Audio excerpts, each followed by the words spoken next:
right, so what's going on, everybody? This is Adam, or Warpath 2, and I'm hanging out with my buddy, MrTonyStark717. This is the first episode of the promised series, Playtell Pro, where Mr. Tony Stark is going to be my Mr. Miyagi, and he's going to teach me how I can be better at the game. So, Tony, go ahead and introduce yourself, tell everybody about your channel, all that good stuff. Mr. Miyagi-san, thank you for having me on. I'm Mr. Tony Stark. I'm kind of good at Halo, I guess. I've been playing Halo for a long time, and Adam asked me to do this series. It seems that he's already pretty good, though. I've already taken a look at this gameplay, so I'm just going to try to get him to get a little better, and I hope we can do that. All right, well, I don't think I'm good, but I appreciate it. So, look at my style. So that was a mistake on my end, I think, just first off on that kill. I put so many bullets into him. How could I have handled that better? Do you have any tips other than just have a better gun? Well, no. Honestly, the guns in Halo aren't going to... Obviously, there's OP guns, so the overpowered weapons are always going to, beat out an assault rifle or, a battle rifle or something like that. But Halo's more about your battles, picking your battles. It's not like Call of Duty where you can just run and gun and rely on your, your instincts and your quick reactions to get the kills. Because as you can see right there, you're laying into the guy. It takes a whole clip for an assault rifle kill. You know what I'm saying? So it's going to be more about you picking your battles. And right there, that was a perfectly good example of how you got the first kill, reloaded, kept going, kept running towards that second person. Because as soon as you hesitate, as soon as you let that second guy get that hit on you, your shields are down. It's going to be really hard to stay alive. Yeah, I've noticed that too. I've learned that if you don't get the kill early, somebody's either going to get it from you, or you just don't get it. Yeah. So I don't know how I went three already in this, but that's a strategy I employ a lot of times. You'll see that in a lot of my gameplays. I like to shoot them and then hit the heck out of them because it seems to kill them quicker, in my opinion. If you're going to be up real close to them like that. You always want to get the first shot in, at least. You never want to go for the melee right off the bat, because usually your shields aren't going to be down. You're not going to get that kill right off the bat with one melee. You're going to need to get bullets into them before you can, thwack for the actual kill. Right. And that last kill, I don't know what happened. I guess I just hesitated. Yeah. All right. Like I said, honestly, it's always going to be about getting the first hit, the first bullets into the guy. Right.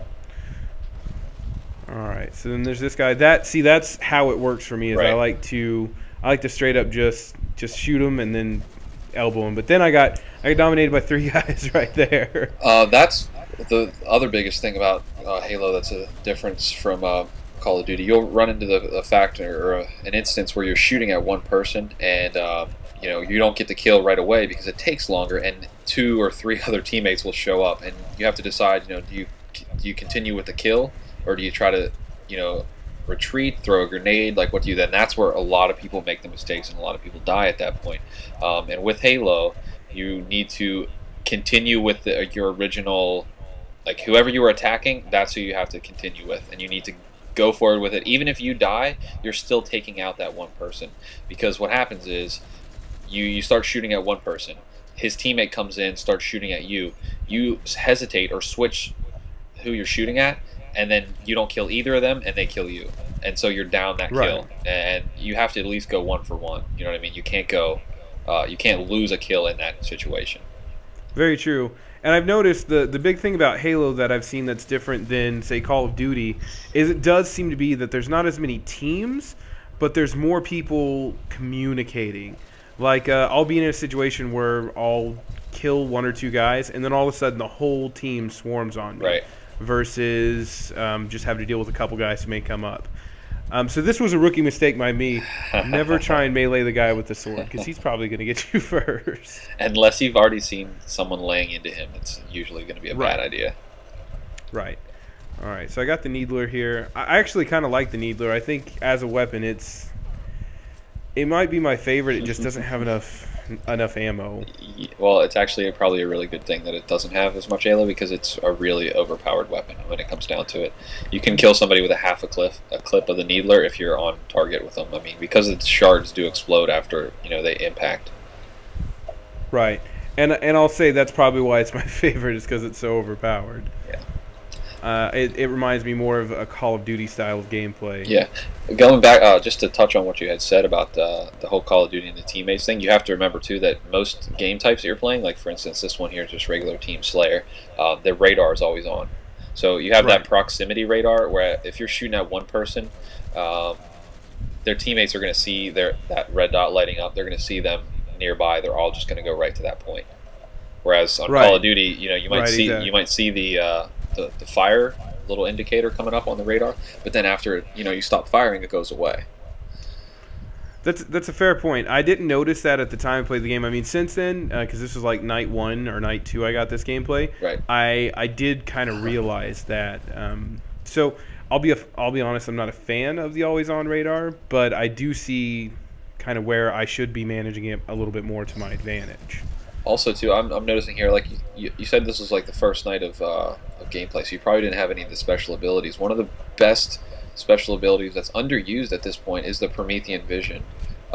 It's basically going to be you're like wall hacking, through the walls. You can see where the people are if they're crouching, where they are. So it's like utilizing the radar as well as that special ability. It really helps a lot, especially if you're unsure of the map and you're outmatched with your team or whatever. So.